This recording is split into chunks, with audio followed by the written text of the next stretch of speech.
9, 8, 7, 6, 5, 4, 3, 2, 1.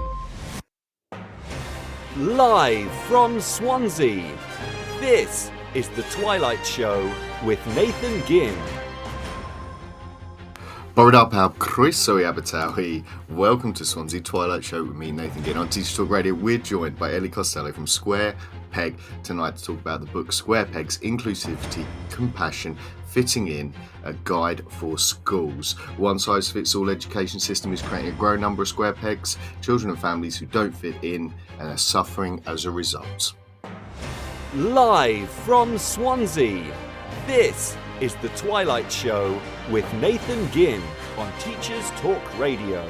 Tune in live at ttradio.org, or to join in the conversation, download the Podbean app and search Teachers Talk Radio. Follow the hashtag TTRadio.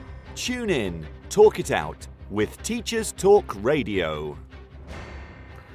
Bore da pawb, croeso I Abertawe. Hello and welcome to Swansea and the Twilight Show here on Teachers Talk Radio. Now, I am very excited about our guest tonight, and I can see that she is with us. Ellie, are you there? Can you hear me? I'm here. Can you hear me? You are coming through loud and clear.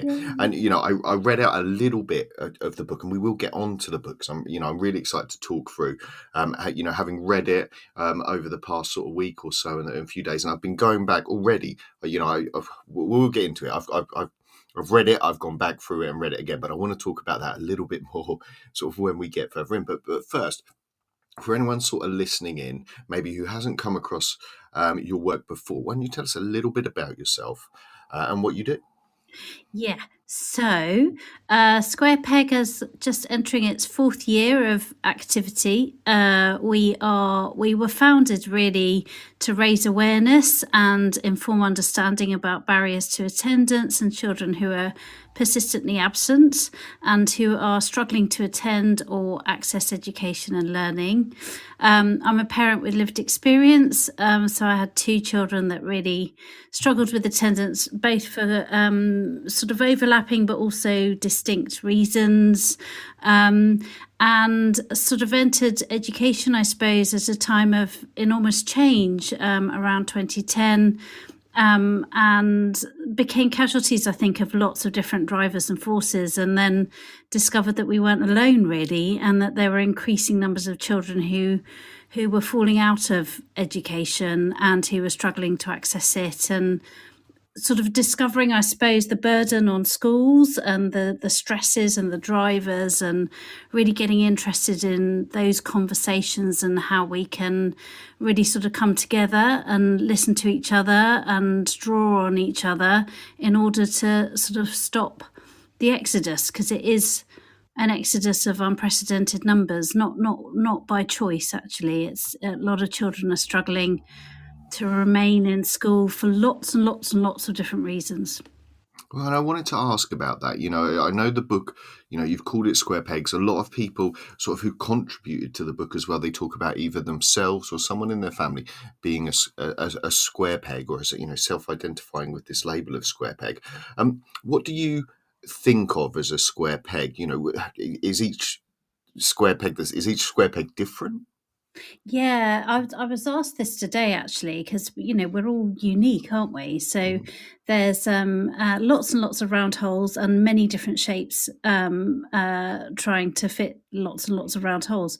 And I think the label of square pegs resonates because I think at some point or other, most of us have felt like in some situation where we haven't fitted, or we haven't belonged, or we've struggled, I suppose, to find ourselves. I think it's quite a universal theme that resonates with most of us, I would have thought. Certainly did with me. And it's just that identity, I suppose, of the difference between feeling like you're a misfit or that you are broken in some shape or form, but that actually that's quite a universal experience. And does it need to be a universal experience? no, I would argue.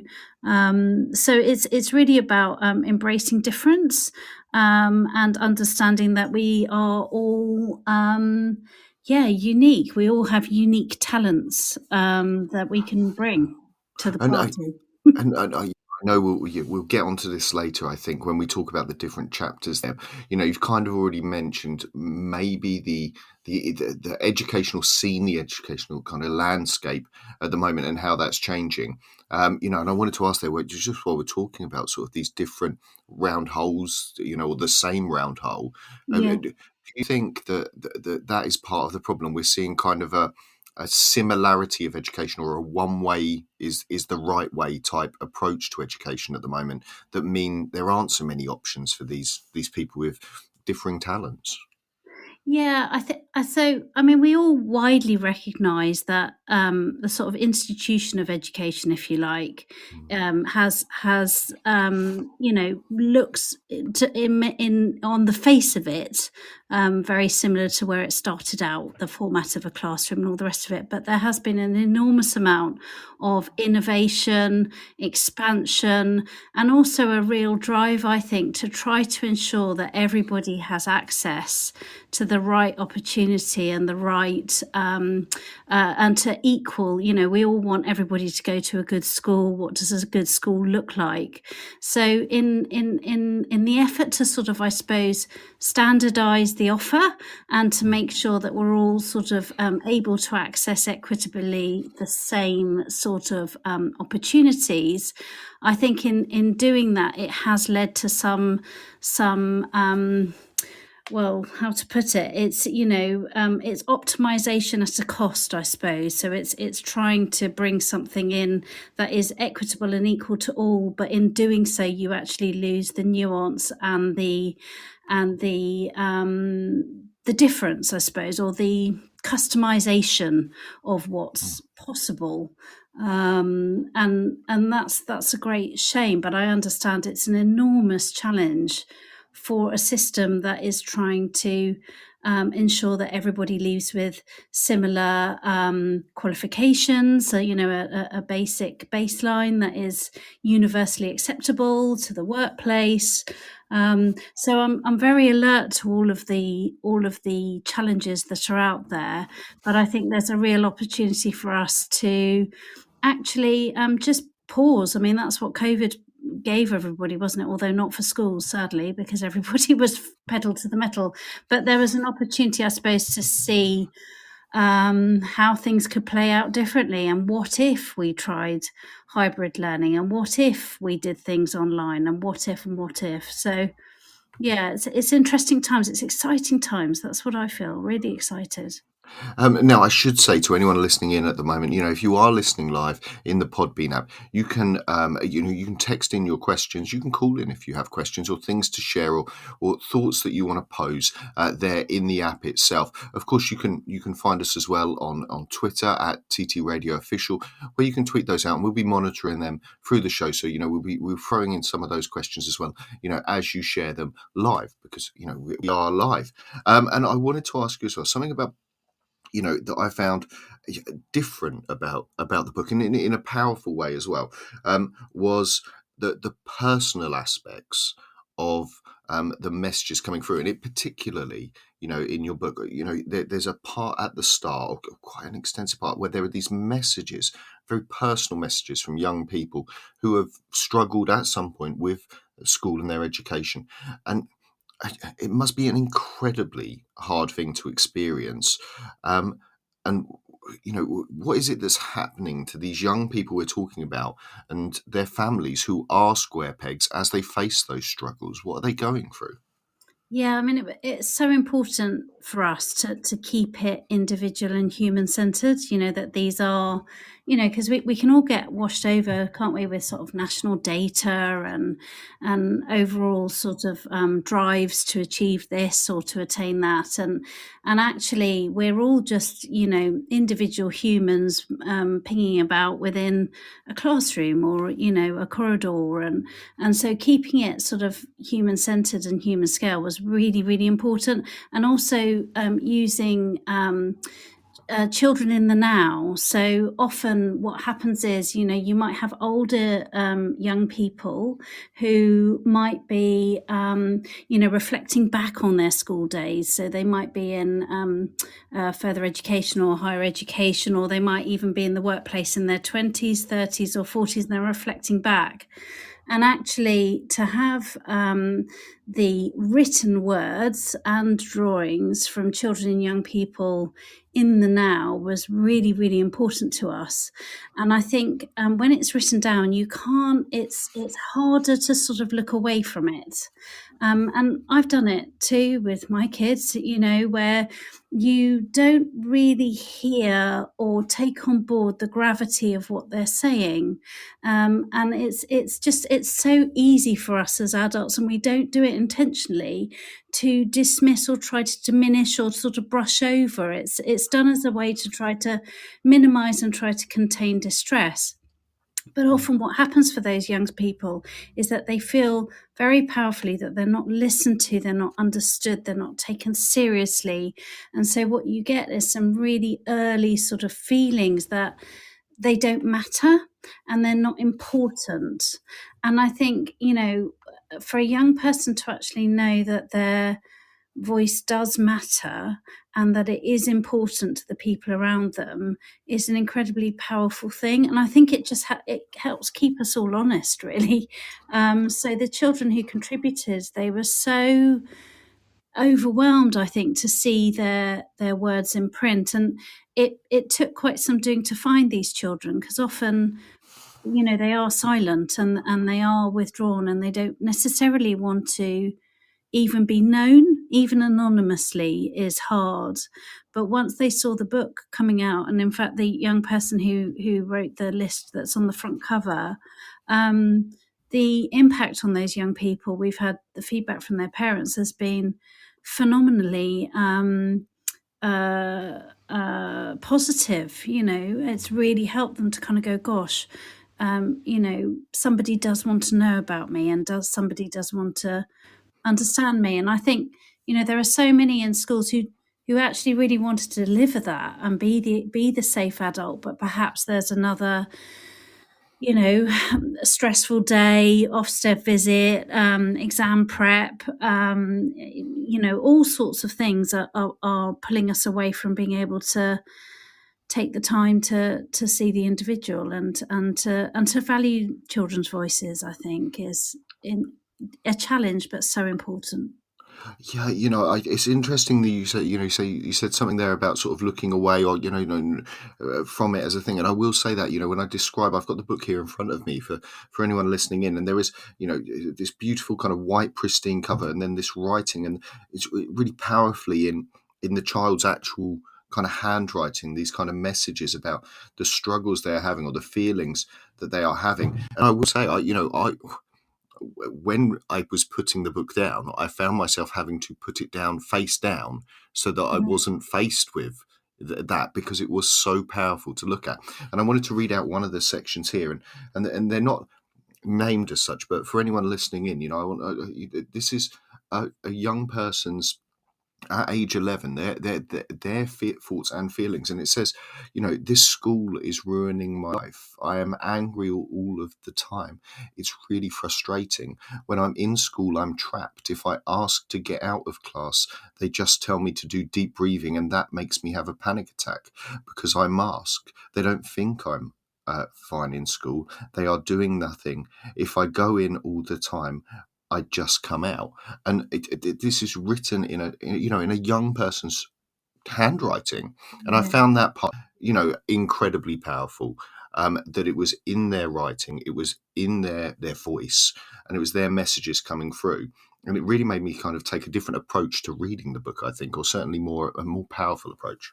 I'm so pleased, because it was so really, really vital that we had original handwriting. Some of the young people hated their handwriting so much and have memories of, having pen licenses removed. And so we had quite a few young people who initially said, I just want it typed up or what have you. But the majority were able to put it in, and scanning their words was really important, so that it was, because I think it's so hard, isn't it? What I see is so much sort of activated stress and trauma in education. In that, by that I mean, it's really hard to even think that you, as the professional in the room, may have been the cause of that child's distress. It's unbelievably difficult to sort of take that burden on board when you're trying to show up, do your job, do your best, and help, and teach. It must be unbelievably challenging. Well, I think we hide away from it sometimes, and this really brought it back to me. I'm used to reading a book where, I maybe am hiding away from it through, using words like pedagogy and, consequence, and what I'm not using the language of the child or seeing the child in that, where seeing the hurt, seeing the pain, I'm kind of skating over it. And as I say, I found that bit really powerful, about the book, and particularly the front cover. It really, really touched me. Now, I wanted to ask something else about, just sort of while we're getting started and kind of before we really get into the book and talk about it. And, when people are looking at this, we've always been aware of a reason for not being in school, being something like exclusions for behavioural reasons. But now, a headline phrase, something that people might be looking towards, yourself, the book, at the moment would be around this kind of attendance thing that keeps getting talked about, and it is in the headlines. So something like a third of Key Stage 4 pupils in England, I think, were persistently absent, came out recently. I see, there's a lot of answers in your book, about these kind of how we might think of approaching attendance. But how do you see the drive for attendance affecting square pegs and young people? And is it a good thing that we are having people shouting at us about attendance at the moment? Yeah.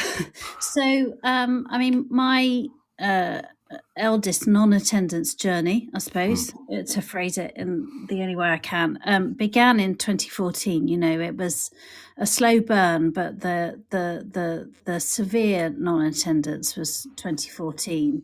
And at that time, we were sort of led to believe that we were the only family in the world with a child that was struggling. And of course, that isn't true. And the literature that was out at the time was that it was, emotionally based was a phrase that was out there, but it was more about emotional behavior disorder and that kind of phrasing, and delinquency, and sort of framing it within sort of truancy or complicit parenting, and those narratives are really sort of very much prevalent now, because the research is actually, some of it that's being drawn on for emotionally based school avoidance is sort of 20 to 30 years old. So in 2018, where Square Peg first set up, we were we knew that we were the only organisation talking about attendance, and so we spent a couple of years, 2019 and 2020, really sort of banging drums around attendance and trying to sort of encourage, I suppose, at a national level, a more nuanced conversation around truancy, attendance, and absence. And fortunately, what COVID did was that suddenly there was a hard focus on attendance and knowing where children were, and understanding whether or not they were logging online, and what they were accessing in terms of their learning. And so that led to, thanks to a lot of the conversations that we were having in the previous 2-3 years, to attendance being a cabinet priority, which was like, aha, finally we've got something that is tangible. We've got top level eyes on this, and it's a known problem, because pre-pandemic, in the September of 2019, we still had 967,000 children that were persistent absentees, and that's pre-pandemic. So it was a growing problem, a silent problem, and that's part of it, is that these children are the silent ones. So they are the ones that are quiet. They are the ones that we don't notice, and they do just fade into the wallpaper. Whereas excluded children obviously are excluded because it's a behavioural challenge, it's a risk to classmates, property, themselves, staff, etc. And so you see a different type of challenge. But for us, attendance difficulties are all on the same paradigm, and what you're seeing is a stress response played out. So persistent absence generally is a flop, drop, freeze response, or after too long fawning or masking, or trying to cope without accessing support that's required, or being able to verbalize the support that's needed. A fight response is ends up in exclusions, and a flight response is truancy. So I think once we start sort of thinking about that these are understandable stress responses in our children and young people, we can sort of get a bit more curious as to what's going on and start being a bit more nuanced about why it's happening. And I think once that professional curiosity is there, that's a good thing. The danger is that the sort of systems are asking for 100% attendance, and very, very high thresholds are set. And suddenly we're into a territory of quite a sort of binary discussion around attendance and absence, rather than getting into the weeds of it, which is mucky and messy and difficult. I'm not saying it isn't. So, the attention has been overwhelming for us as a teeny tiny organisation, but we're very glad that the discussions are being had.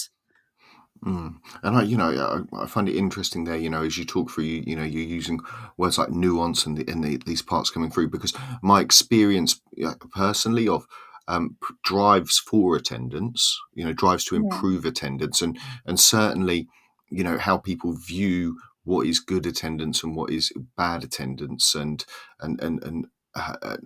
what those numbers should look like, is that it doesn't have nuance. And I'm going to put that out there as a thing. Do you find when you're discussing with families, when you're discussing with young people maybe, or when you're reaching out there, that there currently is nuance in our approach to attendance, or are we sending out blanket letters, would be my view potentially. Yeah, so in an effort to respond, policies are drawn up and procedures are put in place. And that's all there to sort of ensure that practice is good and is effective and is happening. But again, what happens is that, this idea that parents don't value education or don't know their legal duty. Even the most disengaged family who has a history of being anti-education got there for a reason. So for me, there's an opportunity to be had to sort of get curious and lean in towards that. You might not get the answers that you want, and you may have some extremely challenging conversations.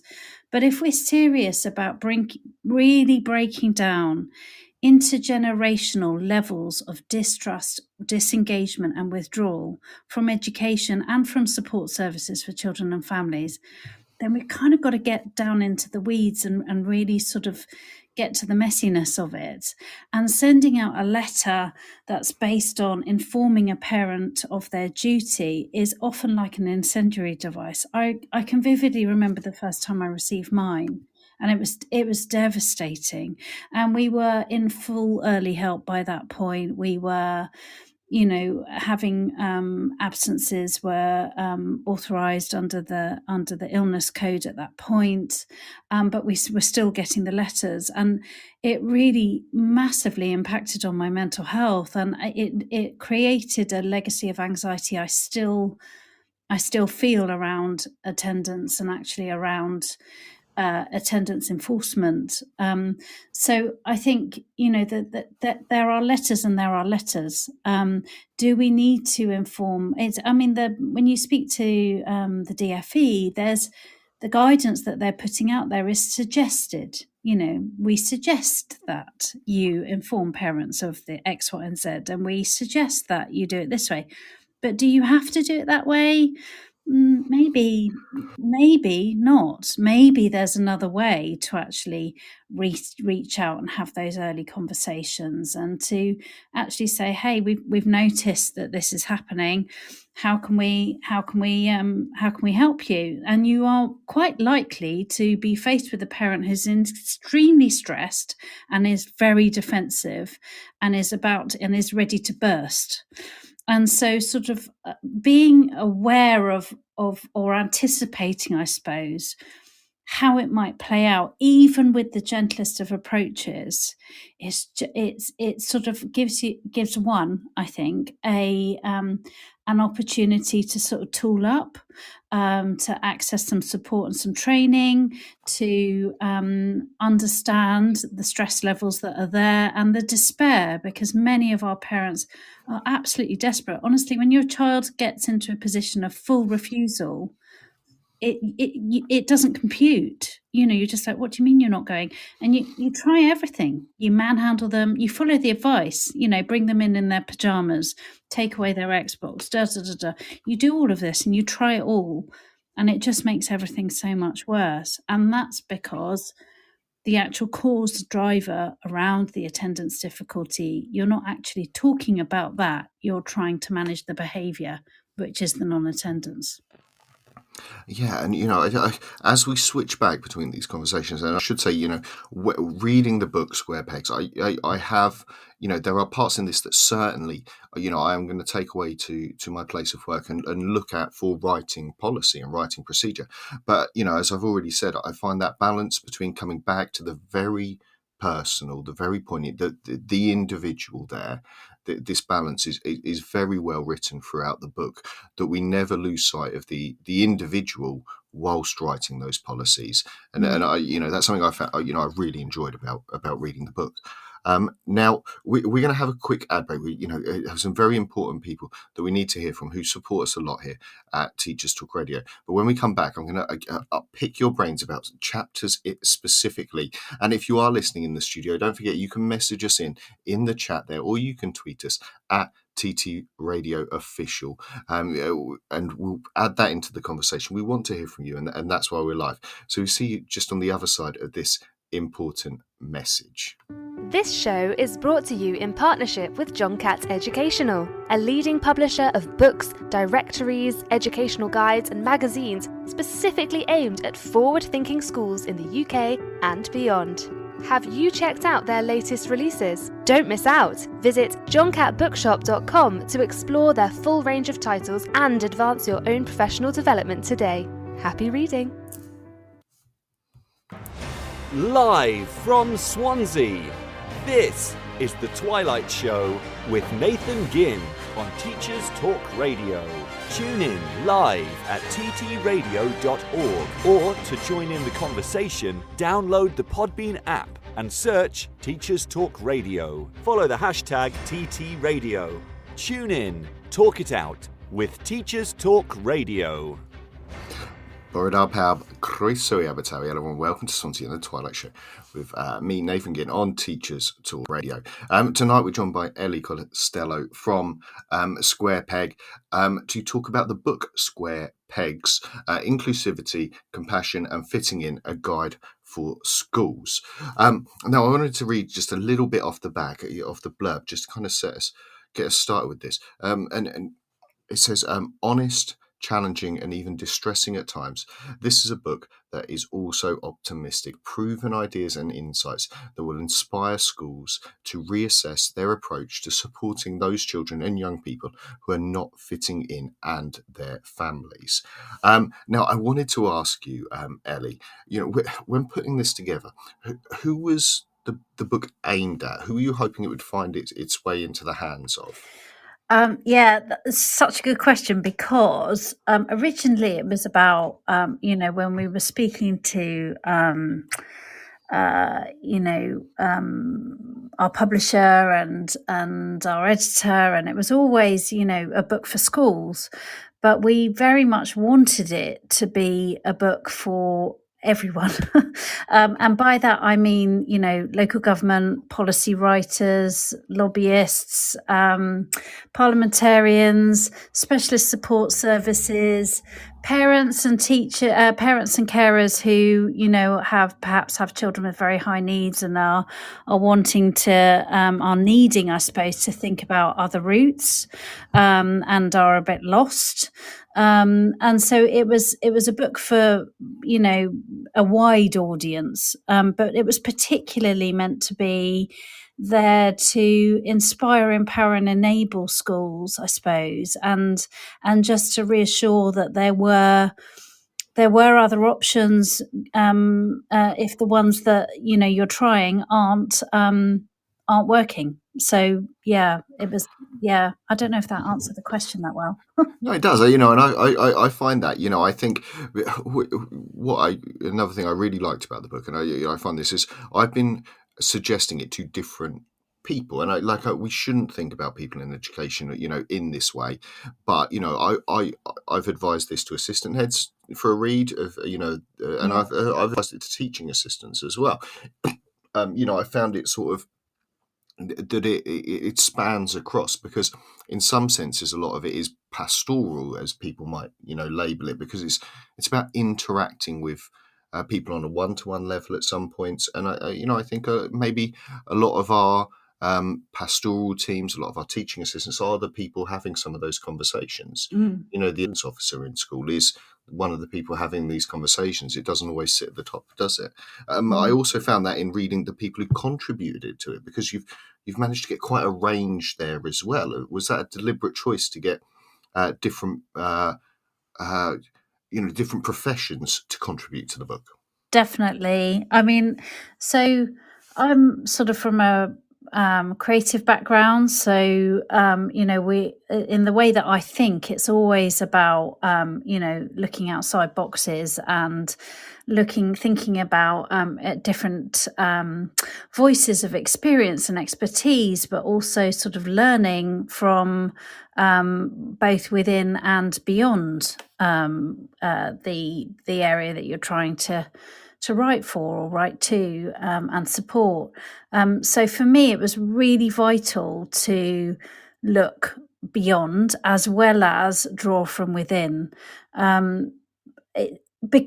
because that in itself will ensure greater understanding, diversity. There's always some really interesting nuggets that you might get from, I don't know, anyone. And so, we were really keen to bring in all of the support services, youth work, psychology, psychiatry, neuroscience, a neurosurgeon, pediatrics. We were really thinking about absolutely anyone and everyone that knows about children as well as understands education, and families. It was about sort of thinking about systems, family systems individually as well as whole communities. So and I think that there's a section in the book that I was really keen to put in there, was just about sort of there's a brilliant book by a child psychologist and neuroscientist called Dr. Dan Siegel. It's The Whole Brain Child, and he talks about whole brain, whole child relational tools and child development. And I think if you can sort of start from understanding the whole brain, your own and that of children, and then understanding the whole child, and then you're thinking about your whole self, and then you sort of expand it out to whole classrooms, whole schools, whole communities, whole systems. And once you're sort of coming into the macro and going out to the micro and all the rest of it, I think there's so much potential and promise to kind of explore and draw from, and you don't end up stuck. I find it very liberating to kind of think in that way, and look and understand that my view is just one view, but there's a whole wealth of experience out there. Now you've said something a couple of times there, and I've noticed I've been saying it a lot as well, sort of when talking about the book called Square Pegs there, and it is inclusivity, compassion, fitting in, and a guide for schools. But we've been saying families a lot, and it's something that I noticed particularly in the book and throughout all of the parts of it, and I realised that I wasn't used to seeing that word or that aspect when reading about behavior, for instance, or about pedagogy, or about things. is that part of what you are looking to do in this conversation? Is bring the family element to it and show that that's an important part? Definitely, because I'm really quite concerned that somehow, somewhere along the line, we've separated children beyond part out of the family system. So we sort of talk about children as separate entities to their parents, which is fine in one way, but problematic in another. Because as soon as we sort of remove children and treat them separately, we're no longer considering the family system that is around them and hopefully caring for them, or maybe struggling themselves or have their own needs. So it's very much about thinking about that family system. In psychology, you can't access CAMS, for example, without a consideration being given to the family system. And that's not to say that I'm comfortable with all of the focus being on families, but I think we need to understand that children very much, generally, consider themselves and feel that their first experiences of belonging in place in the world is at home with their parents. And so bringing families into the school community can only be a good thing. So it's, and of course teachers are parents as well. We're all human beings with families and connections of our own, or maybe we care for our elderly relatives or whatever. But no one is an island, and that includes children. We are all part of organic systems, and we all sort of, ping around, bumping into each other here and there. Yeah, no, it is, but it is certainly unique, or unique to your book in particular. That there is this aspect of looking at the wider support mechanism around, and also that it requires support. That there might be family members who require support as well as the young person, rather than focusing sort of entirely that support or us addressing the behaviour or the attendance of a individual, that we're looking at the whole family as support. And I found that really interesting, and it did strike me that it was something I was not used to seeing. Now, I wanted to mention sorry, go on.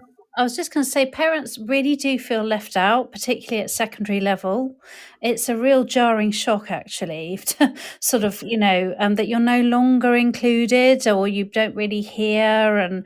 And so, that sort of attempt to bring in and to include and to value each other. And even now, there's some amazing talks that are going on around education reform, and you'll see sort of, a professionals and teachers panel, and you'll see a youth voice panel, but you still won't see parents and carers. And there are many different types of parents and carers, including corporate carers and, foster carers and special guardians and all sorts. So there's, and blended families and single parent families and bereaved families. So, sort of embracing the diversity that's on your doorstep and making them part of your community, I think can only be a good thing in helping that child feel rooted, and breaking down walls as well. I watched the XP movie, and there's one section where you can see working class Doncaster family. You can see the awe in the parents' faces that they openly admit that they were disengaged from education, didn't have a good time, didn't like it, didn't value it.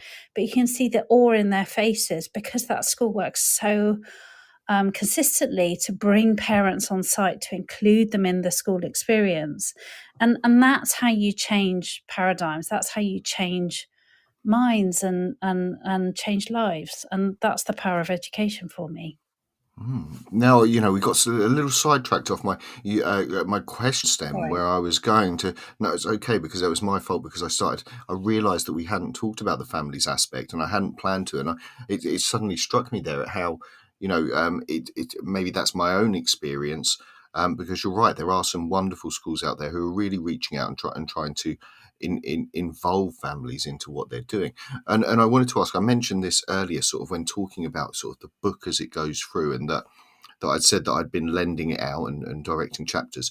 Was it written? I mean, when I first picked it up, I did read it in order because that is the natural way with books. But since I've been flicking back through it, and since I've been sort of asking other people to have a look at it, I've been directing to specific chapters, because I should say, sort of as it's written, it's for anyone listening in, it's there are sort of these individual chapters that are written by different authors or contributors, adding to it.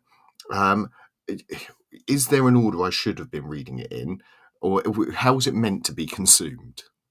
No, so it was in both ways, actually. It was meant to be a journey, number one, for those that wanted to dive in and go on a journey.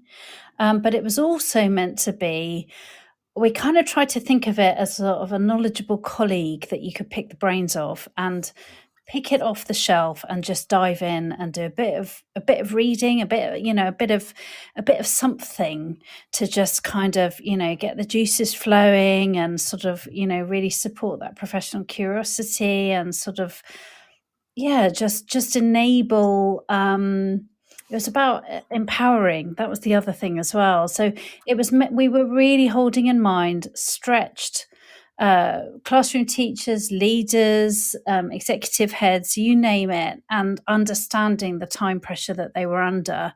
And to keep it, the language as well was intentionally accessible.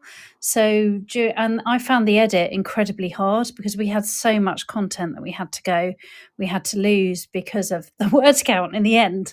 And the book had expanded so much. And I found the edit really, really like a grief process. It was really hard. But actually, where I think we've ended up is that it is accessible. It isn't too cumbersome. It doesn't feel too sort of beard stroking, sort of too burdensome. It's meant to be something that pulls you in and something that you can just literally run your fingers down the contents page, find something that catches your eye and read something that is short and chatty and easy, just keep it accessible. That was the main thing. We'll talk about my favourite part at the end, and for anyone listening in, I will be asking. I should prime you as well, Ellie. That I will be asking what your favourite chapter is. So you can try and deflect that as much as you want, but that'd be my hard question for the end about which your favourite was. We'll say that to the end. I have when you say short and all of those things, my favourite chapter of it was actually only, I'm looking at it here, 2 pages long. There are these brief bits, but there are other parts that are, incredibly well researched and, incredible detail with the, reference list and incredibly sort of well researched parts. But I wanted to ask you, you said there about, a knowledgeable colleague. For me, when I was reading it, it felt like, these 38 chapters, all different authors, it felt like attending a conference almost, like maybe a movement, a collective. How did you go about bringing all of these people together? What was that process like? Oh, I love that you said that. Square Peg was, as I said, we were we're sort of creative backgrounds, and we were literally spent 3 years just going out and asking for meetings, and thinking about, okay, so who do we need to talk to firstly, and who do we want to talk to? Because we're not sort of obviously trained in education, we were thinking about all of the necessary areas and also wish list areas that we felt might be of interest and might be of value and might help. And so in doing so, what happened was we ended up creating a network that we're so proud of. And it's just a beautiful thing because we are joining dots all the time and we are putting people together. We love curating conversations and actually we're having conversations with people all the time and they're like, oh yeah, so-and-so, gosh, I've read their book. I've meant to get in touch with them and I never have. I've been aware of them for 20 years and I've never had a conversation because they're in a different sector or they're in a different area of research or they know of someone through media or press or whatever, but they've never actually reached out. And so what Square Peg really sort of rooted itself in was in curating and catalysing conversations and joining dots who might not otherwise have done so. And in doing so, you do end up with something that is really beautiful. It's something that feels really visceral, because there's this energy that is dynamic, and it's able to sort of pivot and draw on the many segments and quarters that are out there. And that, for me, again, it feels like a sort of little microcosm of what education could be like, with all of these disciplines and voices and expertise and knowledge, and suddenly you're getting to something that is full of variety and energy, and it's a magical thing. I love it. So we were really wanting to sort of pull all of that together, and also being a sort of special needs parent, you end up trying to think outside the box, and you end up trying to, I don't know, tool up, research, just understand as much as you can. And therefore you get pulled across, physical health, mental health, social care, social work, youth work, innovators, progressives, traditionalists. You end up going everywhere in order to try to understand what might work for your child, because when it's not working, you end up really sort of casting the net, and so that's how we ended up with the network that we've got. And another sort of part that struck me about the book, and as I say, there's these 38 chapters, and there's additional bits there. There's a prologue and an epilogue, and there's the parts from the children as well. So there's more to it than just that, but it's divided up into these 5 parts. And there's a part about square pegs and what that means. There's a part about the law and the system. There's a part about relationships, mental health, and then beyond the here and now. And the bit that surprised me, or maybe I hadn't noticed in writing before, was this need to discuss the law. And do you think that there is a good understanding out there of young people's and families' rights, or of schools' responsibilities when it comes to that? I think there are maybe some preconceptions that are at odds with the reality, I suppose. And by that, I mean, schools are in an impossibly difficult situation, and local governments are as well, where, there's only so much money in the pot, there's only so many hours in the day. We've got Ofsted, we've got DFE, we've got, different ministers for education every 5 minutes. So, there's a lot that's washing over the system. When you have a child that doesn't fit the system, and when you are faced with systems that are unable to respond, you end up kind of thinking, well, what should be happening here? What should be happening? And every single parent who's been from my position will know that at some point you end up going, well, none of this makes sense, so I better find out what our rights are, and whether or not what I'm asking for or trying to make happen, if that's reasonable. And what you end up with is, going into this country has some of the best legislation. Honestly, our child and families legislation, our education legislation, our healthcare, everything is really, really good, really well written, and is brilliantly designed, and put together. It's been done by some great minds with a lot of wisdom behind them. But what happens is, you can end up in a situation where there's a local policy. Either that could be a school policy, or a service policy, or a local government policy that may be in breach of legislative and statutory duty. And that's where the rub really gets complicated, because what happens is professionals within the system say, no, that's not possible because our policy says so. But actually the policy is in breach of the legislation.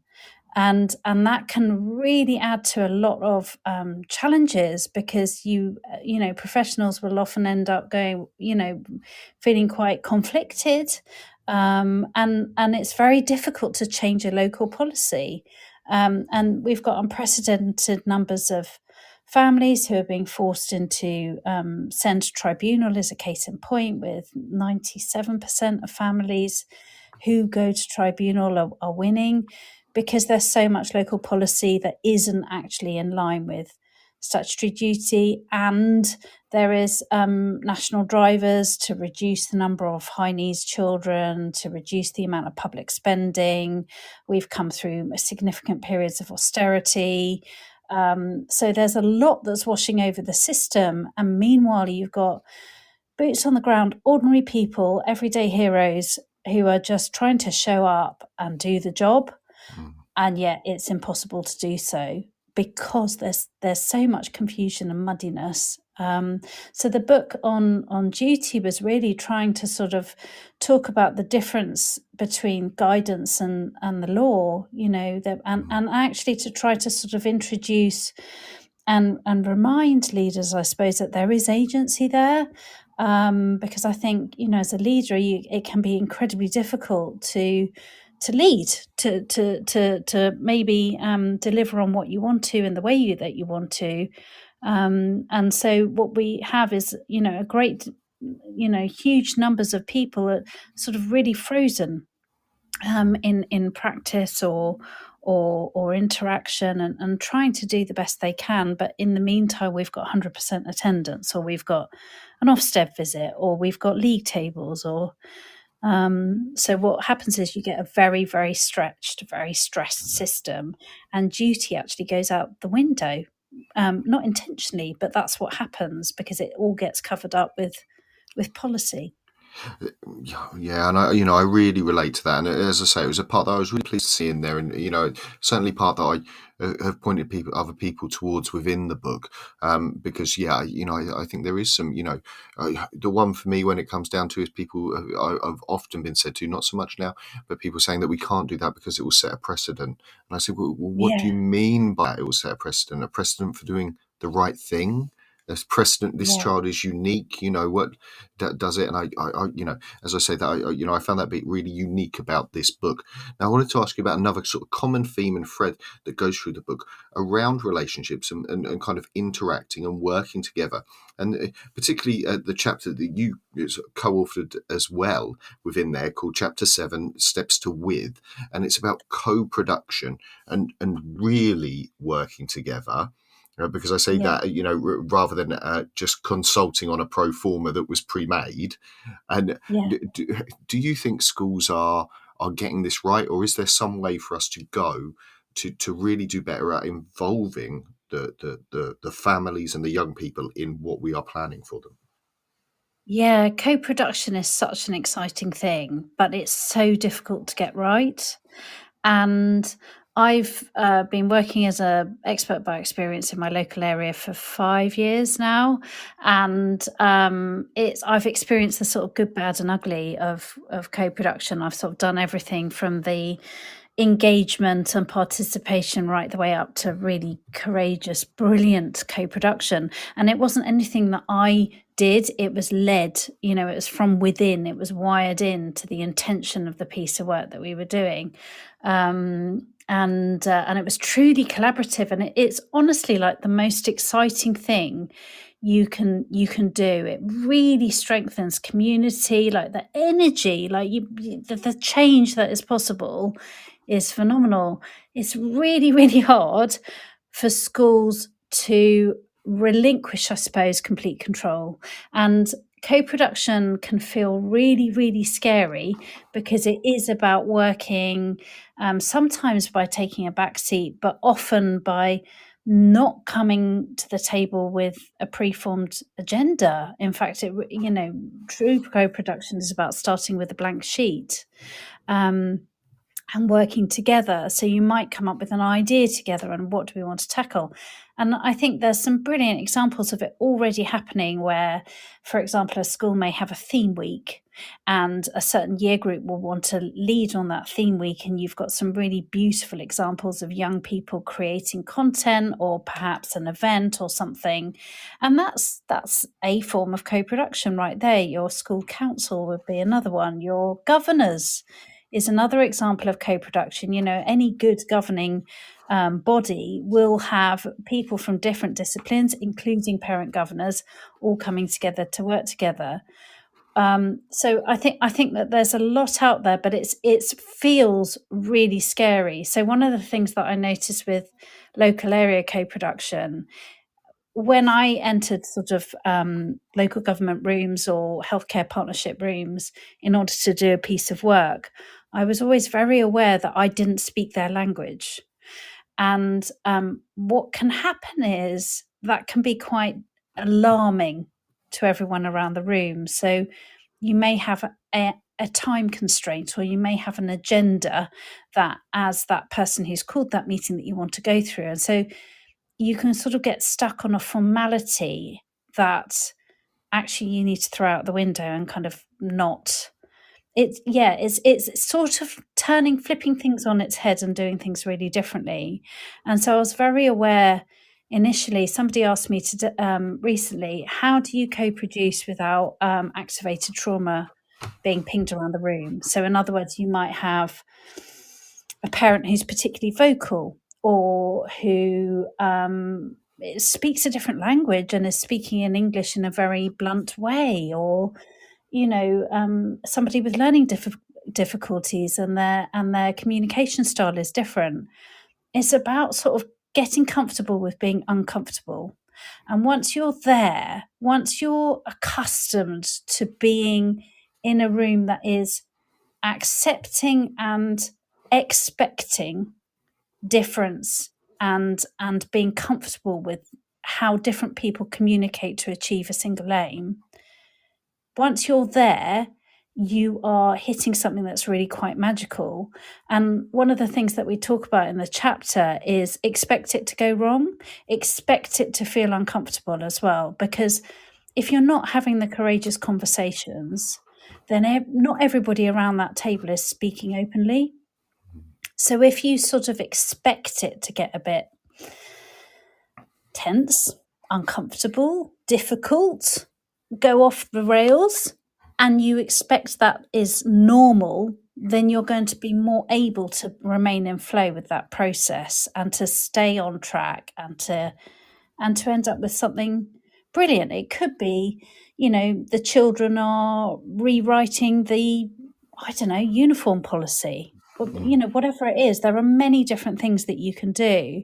But what you end up with is cohesion and buy-in and commitment and community. And those things are really worth doing well. As I say, each chapter is different, and the way that this one is written, and I realize I'm describing a book on the radio to our listeners, but I will do anyway, is written in these kind of subheadings and then bullet pointed steps down. And far be from for me to publicly admit plagiarism, but when I looked at this chapter in particular, I was thinking to myself, actually, I could lift a lot of this to write a policy for how I want to run pupil-centered meetings or plans for how to move forward, because there is a lot. And that was something I really enjoyed about that chapter. I particularly liked in there because I think sometimes it gets missed, the importance of supervision that you mention in there, because I think that element, you talk about it being hard for people, for the professionals in the room as well, but that there is a duty of care, and for us to do this well, we need that support for the professionals as well to have hard and difficult conversations. Yeah, and do you know what? That chapter on co-production was a lot weightier, and it got streamlined. There's so many different scaffolds and bridges that you can put in and around when you are tackling working together, working with anyone. And one of the most sort of missed opportunities I see in education is supervision. And I saw I was approached by someone on Twitter who said, supervision is actually seen as a really bad thing because it's seen like as if you are doing the wrong thing and so you're being checked up on. Whereas in clinical circles, supervision, and in social care and in emergency healthcare, supervision is a peer who is neutral and safe, and it's an opportunity, for you to offload, so it's brilliant for mental health and well-being, but also it's an opportunity for reflective practice and to have someone completely impartial who's got nothing to do with the school, ideally, to offer a listening space, and to help you puzzle through where things might have gone wrong with that child or that colleague or that class or that event, and to sort of do that line of inquiry. And that really does help with the sense of feeling less isolated and alone in what you're trying to do.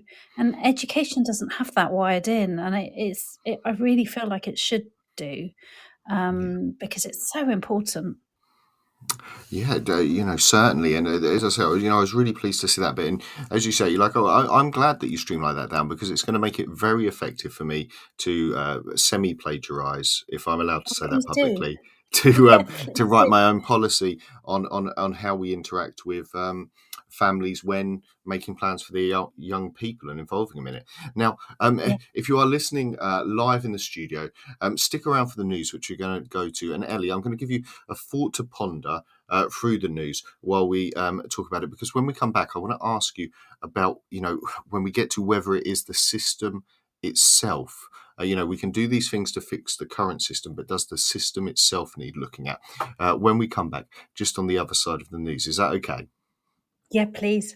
I also should warn you, don't forget, I am going to ask you what your favourite chapter is. So you're bound to upset someone as well. So just to give you that forewarning. So everyone else, stick around for the news, and we'll be asking those questions just on the other side. This show is brought to you in partnership with John Catt Educational, a leading publisher of books, directories, educational guides and magazines specifically aimed at forward-thinking schools in the UK and beyond. Have you checked out their latest releases? Don't miss out! Visit johncattbookshop.com to explore their full range of titles and advance your own professional development today. Happy reading! This is Teachers Talk Radio, and this is Teachers Talk Radio News.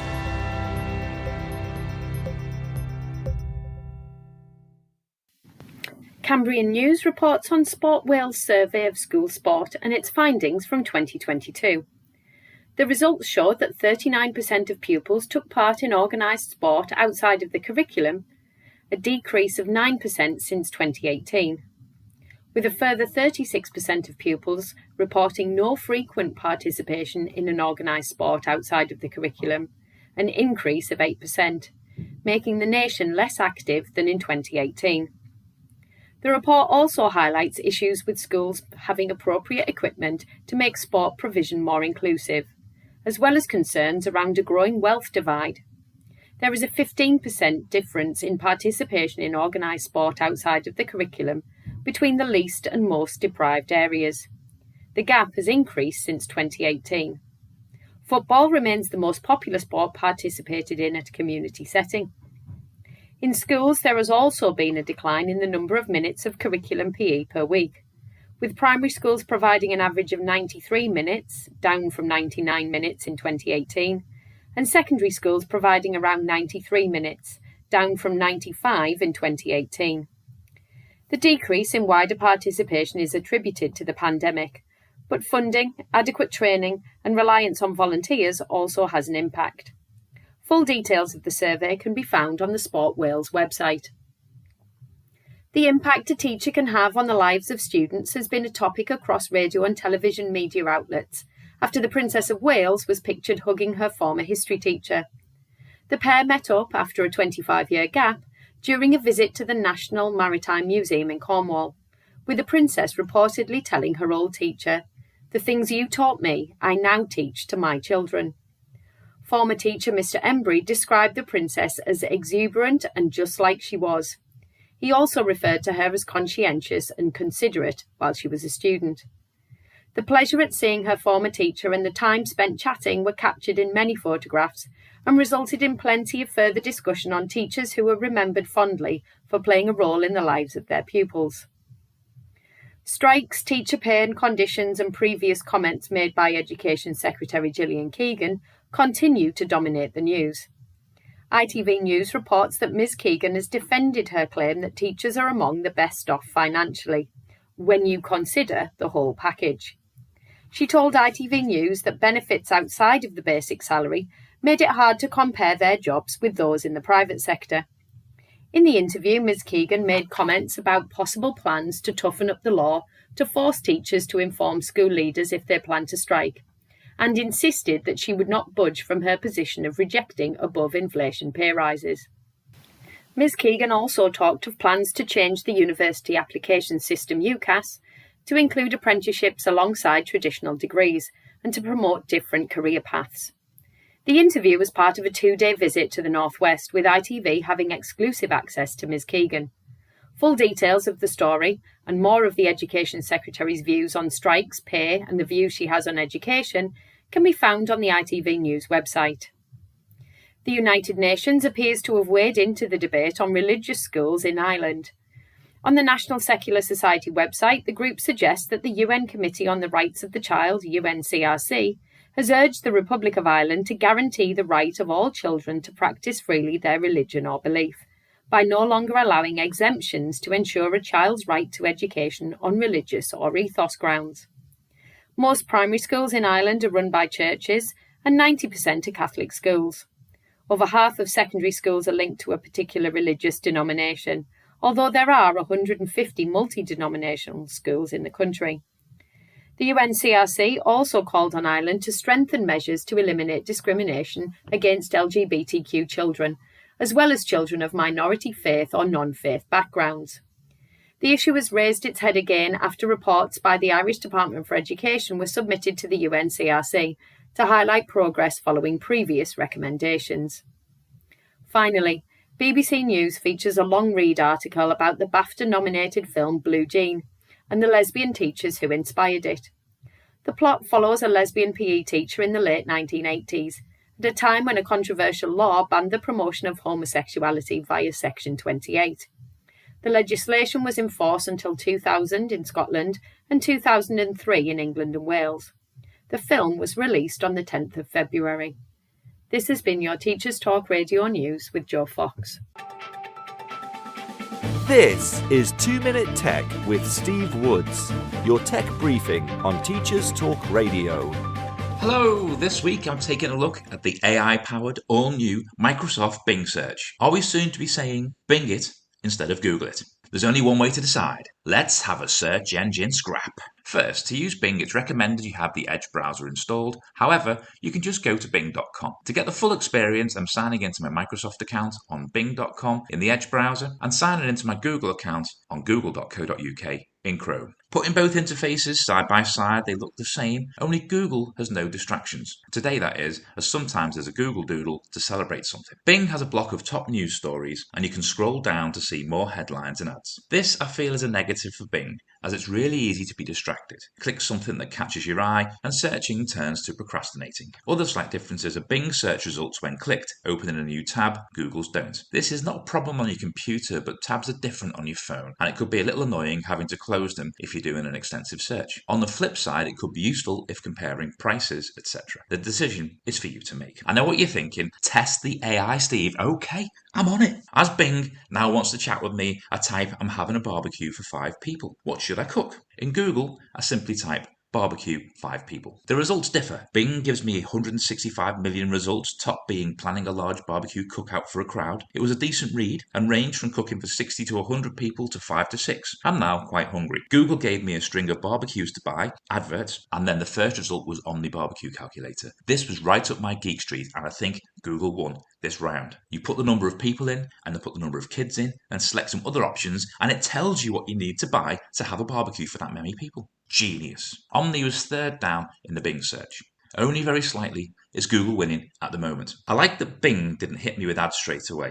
I thought Google's suggested searches that people also asked bit was neater and easier to scan than Bing's. Bing's was a bit wordy. With Google slightly in the lead, let's do my last test. I'm going to introduce some vegans. Now on my search in Bing, I type, I'm having a barbecue for 5 people, 2 are vegan, what should I cook? In Google, I simply type barbecue, 5 people, 2 vegan. Bing brings me 176 million results and Google a mere 109 million. Both show pretty much exact results, apart from the advertising from Google. Same top sites and no sign of meat anywhere. I'm inundated with vegan recipes for barbecue. Scrolling down, AI wins.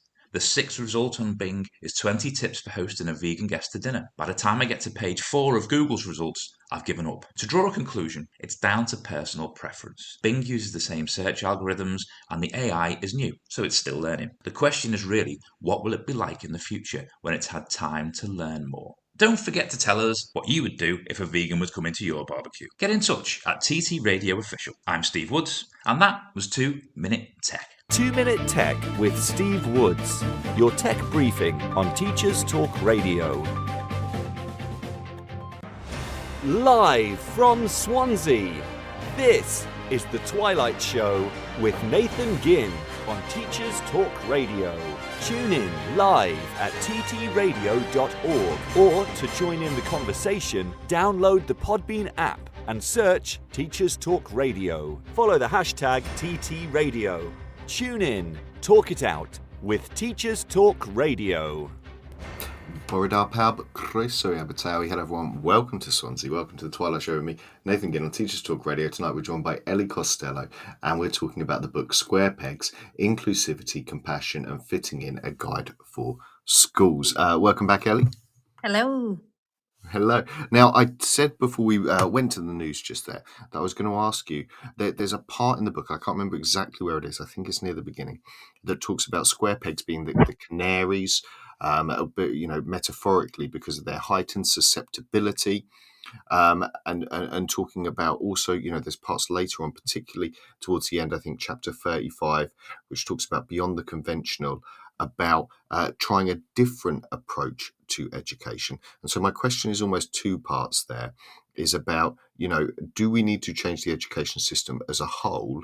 And do you think, you know, when we hear about the mental health impacts at the moment, attendance rates at the moment, are we starting to see more than just the square pegs being affected by the side effects of education as it stands? Yeah, I think unfortunately we are. I think that, you know, 1.7 million persistently absent now. I think the last count for exclusions was about 9,000, and the numbers of children really struggling with high levels of mental health is, you know, frightening as well. And this, it was, as I said at the beginning, these challenges, we were experiencing them already at an alarmingly high rate pre-pandemic. What nobody foresaw really was COVID, and then the fact that that has virtually doubled the data in added another almost 700,000 to the persistent absence data. So this is all really scary stuff, isn't it? And I think increasingly we do have more and more children who don't feel that they fit, who aren't able to thrive, who are struggling. And, you know, we can flip it back towards the profession. We've got, you know, unprecedented numbers of teachers leaving and very low numbers of teachers training.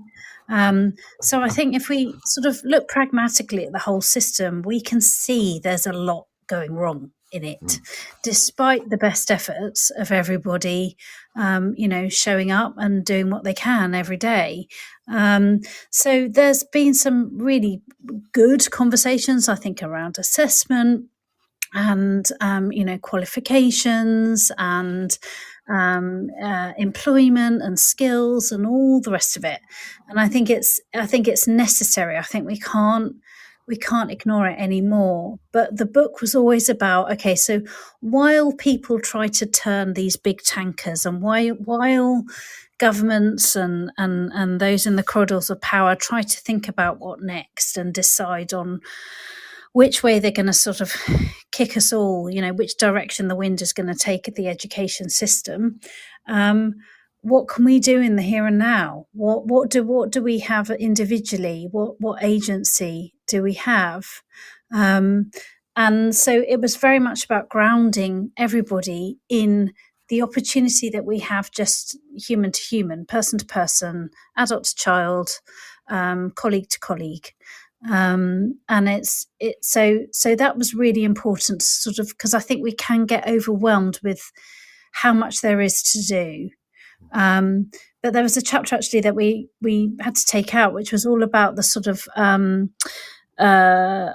power of experimentation and how you can actually trial things, maybe with a small group or a class, or and just the sort of understanding that to experiment, to do things scientifically, and to try things out, there will be things that go wrong. And that's how we learn, when something fails. So at the moment, the fact that education broadly is failing increasing numbers, both of those working within it and the children accessing it, we can get very bogged down with that. But there is an opportunity there, and there is something quite exciting. And the challenge, I think, for us all is to sort of just ground ourselves in possibility and hope, and that we all have agency together. We can talk about wide system change. We can talk about flexible timetables, hybrid learning, education communities that are all age, and all of these things that are kicking about, and reforming assessment and removing GCSEs and all these ideas, but which are all valid, exploring project-based learning and progressive education and all of these different paradigms and options. But actually, that can all feel really overwhelming, because that amount of change is huge. But there is something incredibly powerful in the opportunity that we have with the child in front of us, or the colleague that we're speaking to. And so Square Pegs was trying to sort of ground everyone in that truth and that agency, so that we can all remain in flow, because that's all we can do. We're not the Prime Minister or the Secretary of State for Education. But I think it does, and I know you described the book as kind of a journey as you read it, if you read it in that order, and I certainly found that, because I found it touched on a lot of places for me where I was thinking about an individual, or maybe an interaction that I would be having tomorrow.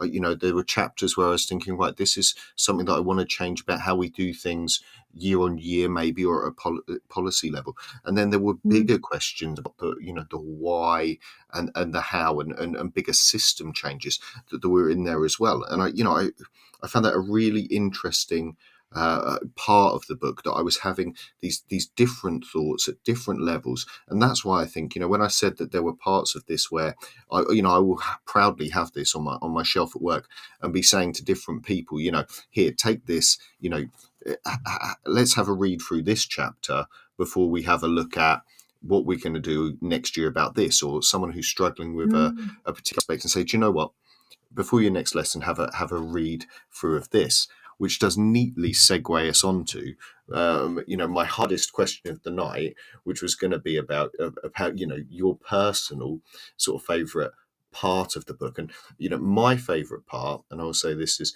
was in chapter 8, and it was Lessons from a 999 Call, and it was by Edward Pearson, this part authored by, and this is the quote in particular that I really liked from that. I liked the whole chapter as a bit, and it really made me reflect on my practice, but it was this part in particular. And he said, whenever I hear a parent say they're just not right, I know I need to get the child off to hospital pretty damned quick. A parent might not know what is wrong, but they will know something is not right. Listen to them hard. And for me, there was something about that. Maybe it's that reflection on trusting a parent's view, even if they don't know 100% what they know. But I certainly, that chapter as a whole, I found, my favourite by far. And that piece within it, a really powerful message that I might, kind of scroll up above my desk somewhere. And I really like that. But do you have a favourite part, a favourite chapter for yourself that you were proud of or you reflect on the most? Oh my God. So, Nathan, you're not going to believe me, but exactly that line and exactly that chapter is everything. So, Edwards, I've known for 30 years, and I was absolutely determined to have a part in the book that was about lessons from emergency care, because there is something, they are working at the absolute height of stress, trauma, acute levels of need. It's about, literally applying first aid and containing a situation. And there is something so, first responders are they're the sort of angels of the NHS, aren't they? They are who we rely on in our most acute and most troubling times. And so I've spoken to Edwards over the years, and, the stories that he has as a paramedic, he's a specialist paramedic as well. So the stories that he has are, really sobering and enormously uplifting, but also really, really hard to listen to. But the takeaways that he has and what he has learnt on the job in terms of listening to parents, that I was just like, we have to have that, because that for me is, I think there is a worrying trend that parents are almost seen like a sort of inconvenience. You can sort of hear it in press and various circles, and it's and it's all about upskilling parents. And by and large, those of us that are parents are really just trying to do the best we can with the tools we have, and we're trying to pay our taxes and do what we can, and we all want what's best for our kids. And to then feel that you're on the same team as anyone in your school or anyone in your community, I think that's where the powerful stuff is, and I don't mean to be trite about it or overly whimsical and optimistic, but it's so important to sort of come back to valuing and trusting parents. And certainly when it comes to parental experience around attendance, that is where parents will often feel like they've tried raising things for a long time and they just haven't been taken seriously, because the response is, oh, they're fine when they're here, there's nothing wrong with them, and their grades are fine, or their behavior's good, or there's actually nothing to be worried about.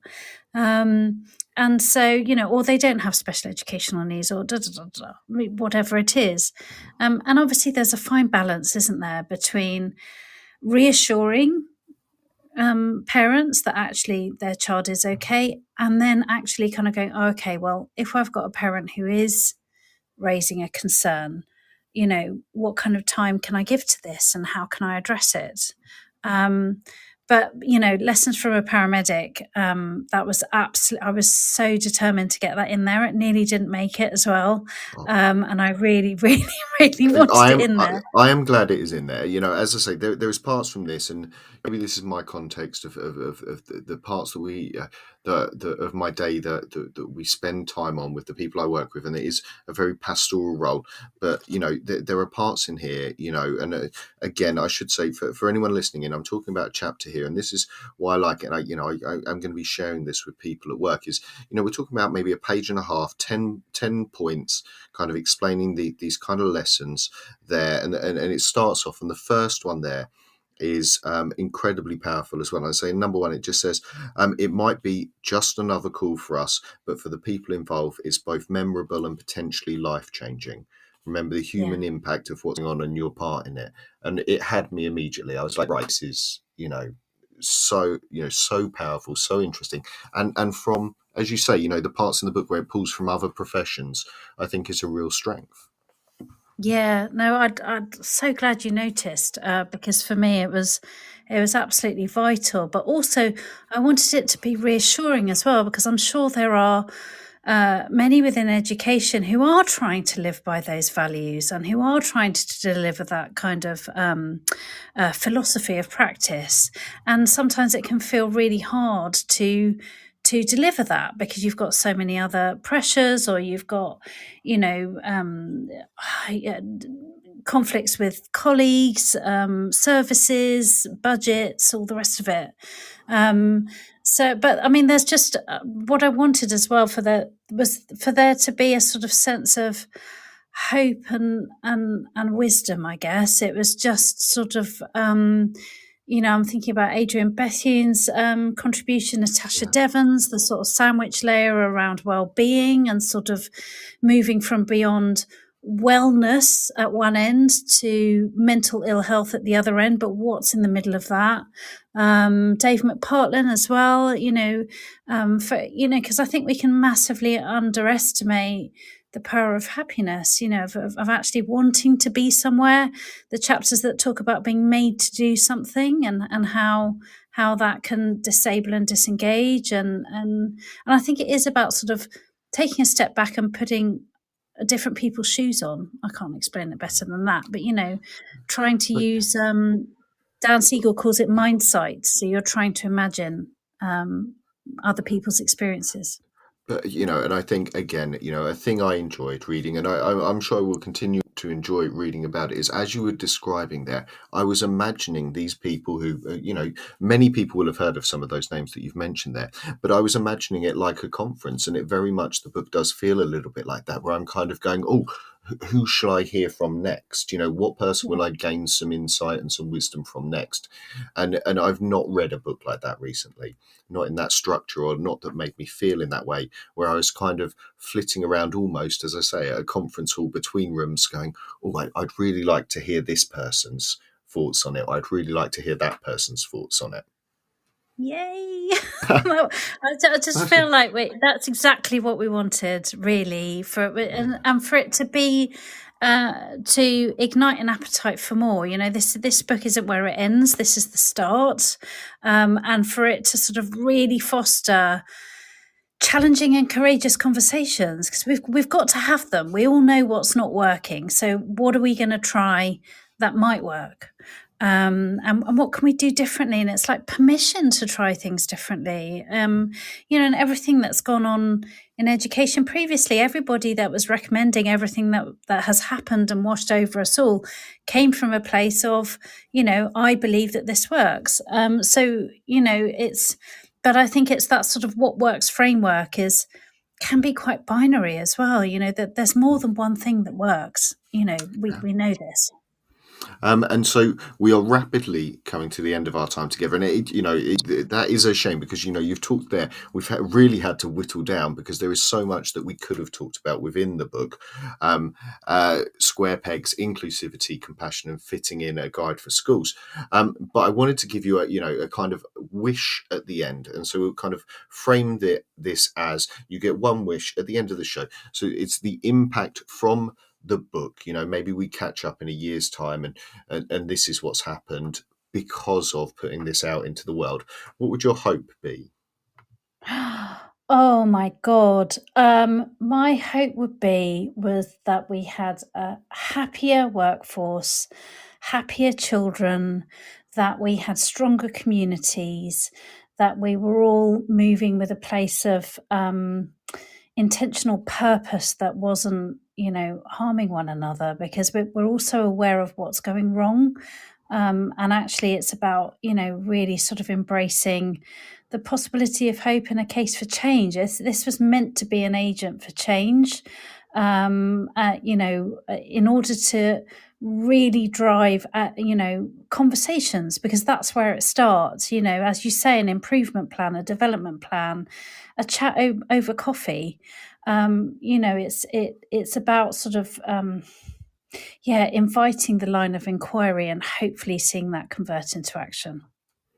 Fantastic. Yeah, well, I hope so too, because as I say, I very much enjoyed having the chance to kind of go through and read, and I do know, hand on heart, that I will continue to enjoy reading it and sharing it with other people. So thank you so much for putting that out into the world, and thank you for coming on again and giving us your time to kind of talk through it, and my incessant questioning about this part and that part. It's been an absolute pleasure.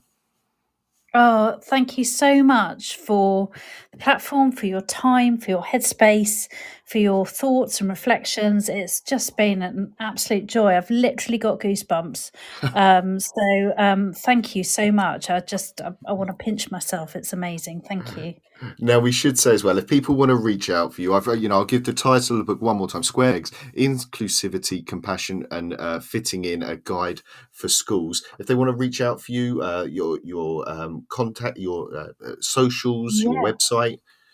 Yeah. So at Team Square Peg on Twitter, DMs are always open. And their email address, I'll give my direct email. It's ellie@teamsquarepeg.org. Please get in touch. There's loads of good stuff happening that we've got on the horizon.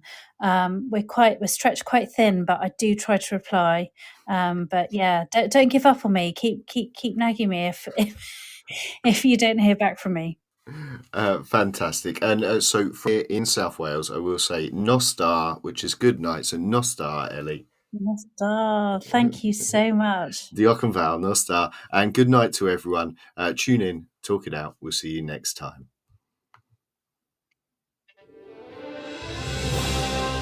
You've been listening to Teachers Talk Radio.